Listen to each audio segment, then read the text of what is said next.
So I just recently brought the best clone of DJI Mavic, which I ordered from the banggood.com.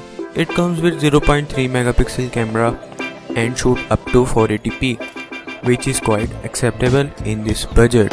So let's do the unboxing and find it out what we got inside the box.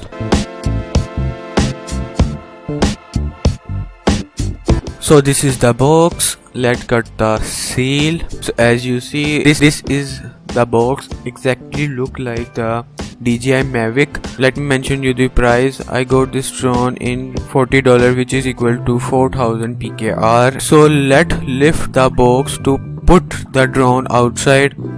So as you see on the top, we got drone itself, and right after it we got controller to control the drone, and in the last we got some paperwork and some spare parts. So in the plastic bag we got some extra propeller, 3 spare batteries and propeller guard.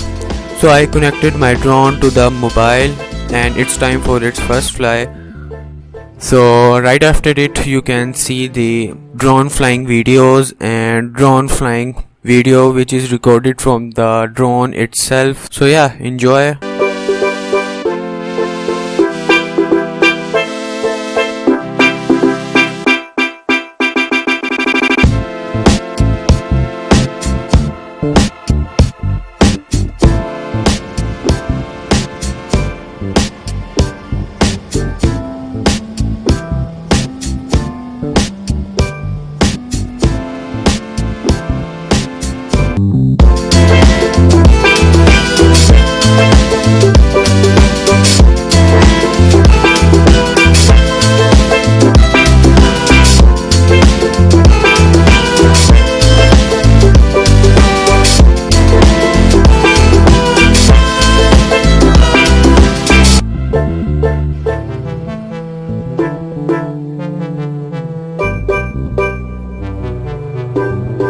Like this video, share this video, and make sure you have subscribed my channel for the more interesting upcoming unboxing, and I will catch you in my next one. Till then, peace.